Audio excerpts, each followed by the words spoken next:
à vous, c'est Alexandre et bienvenue dans mon émission Sous la Varangue. Sous la Varangue, c'est une émission qui parle de culture, d'histoire et d'événementiel. Suite aux 2 cyclones qui sont passés à La Réunion, toutes les communes de l'île se mettent en mouvement pour nettoyer les ravines, le littoral, pour protéger la nature et aussi les animaux marins des déchets qui flottent dans la mer. Aujourd'hui, c'est une nouvelle opération de nettoyage du littoral. Après Sainte-Suzanne, le Barachois, le Cap Laoussé, nous mettons cette fois-ci le cap à la Jamaïque, non pas sur un air de reggae, mais à la Jamaïque, là où il y a la ravine du Butor. Et c'est le projet Rescue Océan qui va mener cette opération. Et c'est tout de suite dans Sous la Varangue.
Aujourd'hui, nous sommes au niveau de la ravine du Chaudron et vous pouvez voir Sani derrière moi.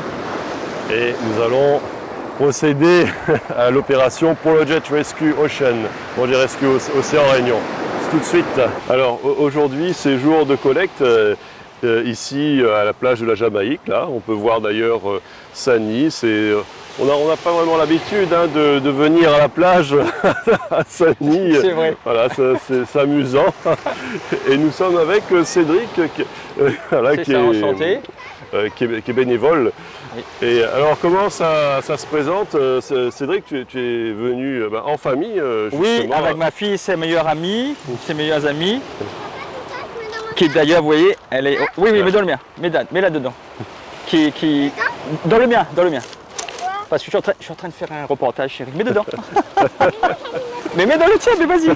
Oui, donc c'est important, effectivement, la génération. Moi, je viens régulièrement, mais pas tout le temps avec ma fille. Mais c'est important qu'on puisse transmettre un message d'espoir et surtout à véhiculer un message de protection de l'environnement, de notre planète, pour justement cette génération.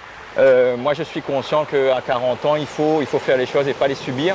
Donc c'est important qu'on soit tous réunis aujourd'hui. Il y a beaucoup de parents et d'enfants pour justement être en action, mais aussi véhiculer le message le plus long, le plus grand possible au plus grand monde, et notamment dans les écoles, puisque c'est avec ces enfants-là qu'on pourra construire un monde meilleur, en tout cas protéger notre planète pour que les générations futures puissent vivre dans un milieu plus ou moins protégé et toujours aussi sain que le nôtre aujourd'hui, malgré les difficultés qu'on a et cette société de consommation qui nous encombre de déchets.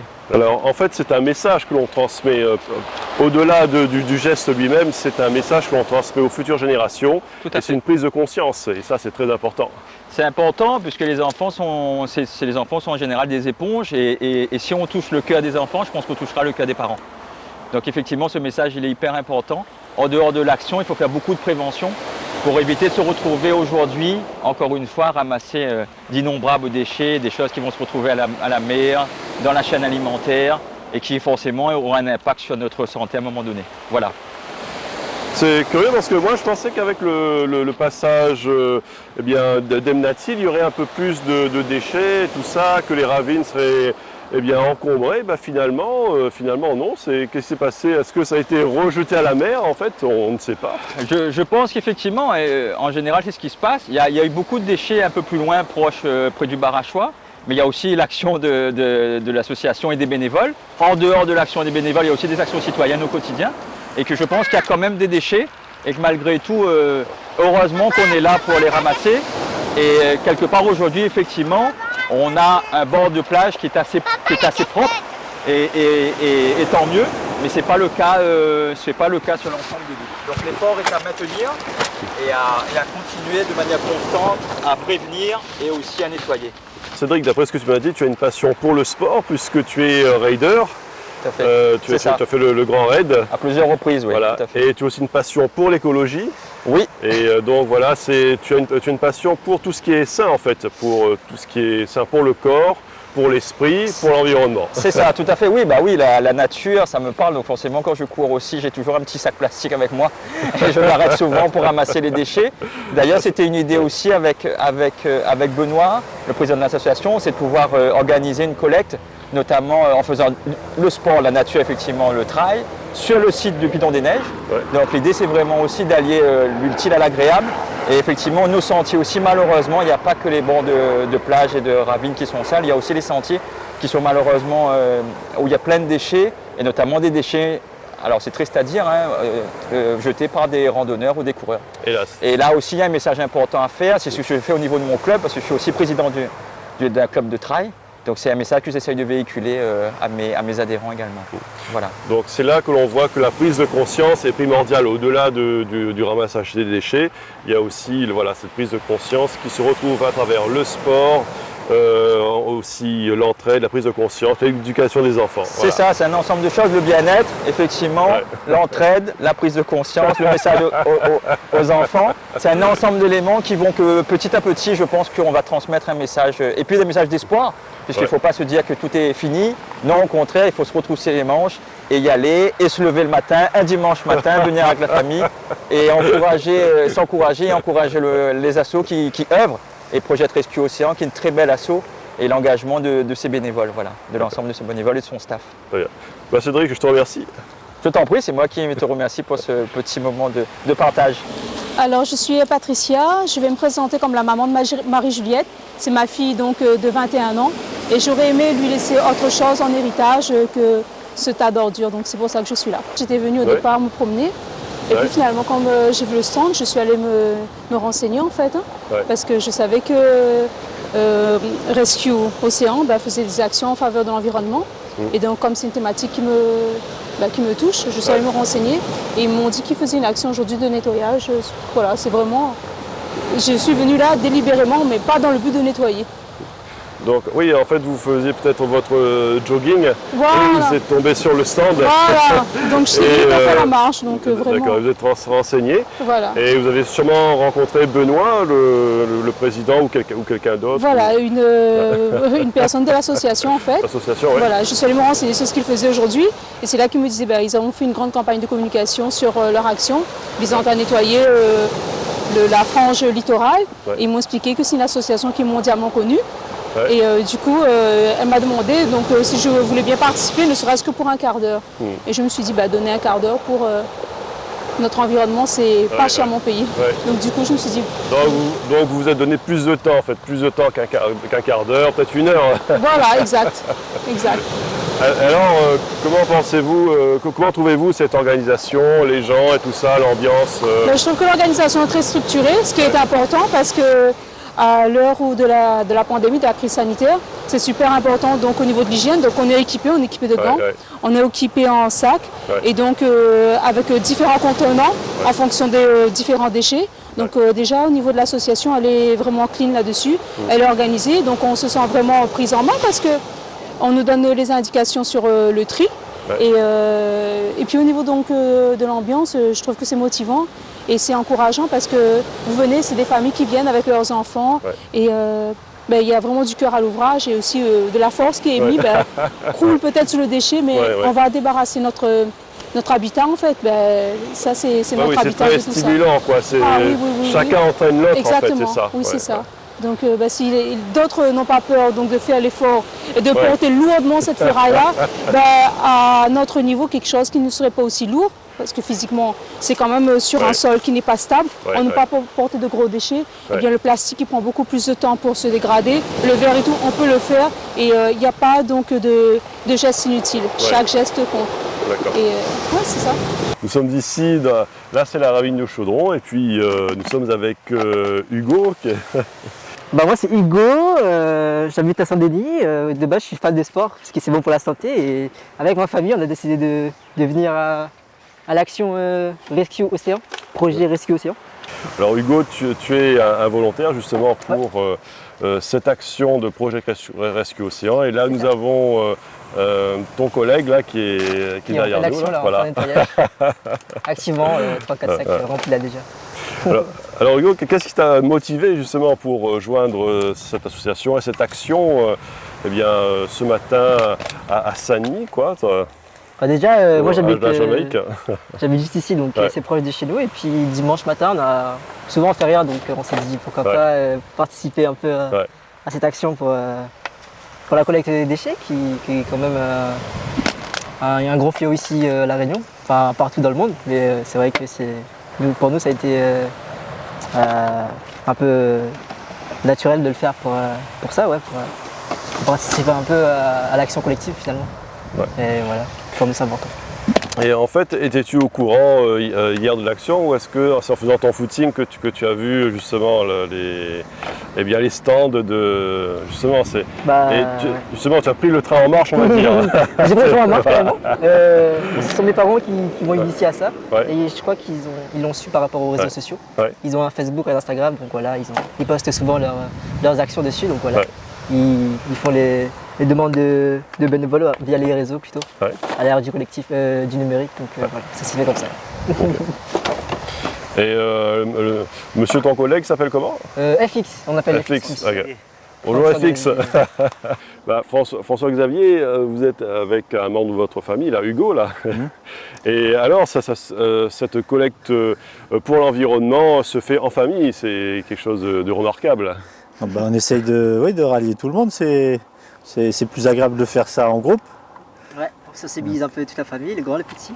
Ouais, et donc c'est bien quoi, on a passé l'info, on a eu ça sur les réseaux sociaux. Et puis ça faisait un petit moment qu'on voulait participer. Donc, et là, ça a été reporté une fois et aujourd'hui on a pu être là comme prévu. Tout le monde est là, tout le monde s'est levé. De bonne heure et de bonne humeur. C'est ça. Voilà. Et de bonnes intentions. Et vous avez pris connaissance de cette action à la télé, sur internet On avait déjà vu quelques reportages à la télé, puis donc en entendant le nom de l'association, après en cherchant sur les réseaux sociaux. Du coup, après c'est facile, on a vu les dates prévues et voilà quoi. Donc on s'est dit sur Saint-Denis c'est l'occasion quoi. Alors quel est l'équipement requis justement pour une action? Il faut des gants, il faut des bons gants quand même, bien épais parce que on peut se blesser quoi. On peut se blesser. Plutôt épais c'est quand même mieux parce que pour pas se blesser. Puis des bonnes chaussures parce que dans les galets il y a les galets qui peuvent rouler, il y a de la ferraille. Donc pareil des bonnes chaussures quand même. Et puis voilà, après se protéger du soleil. Bon aujourd'hui c'est un peu couvert mais la casquette quoi. Et voilà. Et voilà, et là on est prêt. C'est ça. Ah oui, ouais. Moi, je vois que tu as retrouvé la mobilette de ta mobilette du lycée. Ouais, donc ça donc c'est l'objet insolite de l'action d'aujourd'hui, donc la Jamaïque. Donc tristement, nous avons retrouvé ça au bord de l'océan. Alors tout ça, c'est impressionnant. Hein, je ne sais pas combien il y a de kilos de ferraille. Il faut compter peut-être en tonnes. Alors là, je vois surtout de la ferraille, des pneus, et il y a eu aussi, là on ne les voit pas, mais il y a eu beaucoup de bouteilles en plastique en fait. Et donc, oui, alors dans cette ravine-là, c'est surtout la ferraille, surtout les pièces détachées de voitures et de motos. Voilà, principalement de l'acier. Là, on a ramassé à peu près, je dirais, 2 tonnes. Vu comment c'était difficile, des fois juste pour une seule pièce qui devait faire cette taille, on était à 4 pour la porter. On disait qu'il y avait déjà moins 100 kg rien qu'avec cette pièce là, et vu le volume qu'on a là, on dirait qu'on a quasiment une voiture, donc 2 tonnes de ferraille, on a même les pneus, on a des panneaux et même une casserole d'une marmite. A bientôt les gars. Salut les gars. Merci, à la prochaine. À bientôt. Donc sans oublier bien sûr qu'on a ramassé toujours autant de bouteilles plastiques, des batteries de voitures. On en a 1, 2, 3, 4, 5. 5 batteries voitures, des pneus, des sandales aussi, il y a un gros tas de sandales. Donc on a toujours les objets de base malheureusement avec les bouteilles en plastique. Et là, c'est vrai que ça s'est plus concentré sur la ferraille. Bonjour, je suis Kate, je suis la responsable de développement et de recherche de la boulangerie Copain à La Réunion. Et je participe aujourd'hui à l'action avec Project Rescue Océan pour sensibiliser les habitants réunionnais à la pollution plastique aujourd'hui qui a lieu dans les océans. Donc aujourd'hui, on a plaisir à se rassembler et à soutenir cette cause, sensibiliser les enfants, les adultes, les personnes plus âgées aussi, et dans la bonne humeur, dans un cadre qui est magnifique tel que La Réunion. On propose des infusions biologiques, fruitées, naturelles. On propose des produits 100% végétaux, artisanaux et faits maison. Après l'opération Project Rescue Océan, il y a la restauration. Tout à fait. Et Kate, vous représentez la boulangerie Les Copains, qu'on Oui. a eu l'occasion de voir la dernière fois au Cap Laoussé. Oui. Et alors, que nous présentez-vous Je vois que ça a l'air d'être très copieux en tout cas. Tout à fait. D'ailleurs, vous avez goûté ? Non, pas encore. Vous n'avez pas goûté Ouais, Allez-y. Ça, c'est nos madeleines maison. Ouais. C'est des madeleines vanille pépites de chocolat. Là, ici, on a des madeleines olives. Elles sont Et très bonnes. Hein. merci beaucoup. Et aujourd'hui, on a proposé un burger 100% végétal. En fin de compte, on s'est rendu compte qu'il y avait beaucoup de gens qui réduisaient la consommation de viande. Et on a fait un bun à la betterave avec du tofu mariné au sésame. Le tofu est produit par une dame qui travaille au port. Donc on est vraiment sur un produit local, artisanal, mariné avec des pickles de carottes, de la sauce tomate et des oignons frits pour la gourmandise. On propose des boissons aussi parce qu'on a de la chance aujourd'hui, il n'a pas fait très chaud. Donc on a fait des infusions, on a fait un jus de tamarin avec du jus de citron, du sucre de fleur de coco et de l'açaï. C'est très bon pour la santé. Là vous avez une infusion de citronnelle fraîche, biologique, du jardin de notre patron avec de la poudre de baobab. Et là vous avez du café local, de la casse café. Et en fait on est dans cette démarche où on veut remettre plus de végétal, plus de cru, plus de local, plus d'artisanal. On prend le 100% maison et le goût surtout. On peut dire un grand merci à tous ces bénévoles ainsi qu'à Benoît Barbotin, Florian. Et on a pu remarquer que beaucoup de personnes qui faisaient leur jogging se sont intéressées à Projet Rescue Océan parce que il y avait des stands, ils se sont informés et ont rejoint dans la foulée ce magnifique mouvement. Et moi, je vous donne rendez-vous pour un prochain numéro de Sous la Varangue. À très bientôt.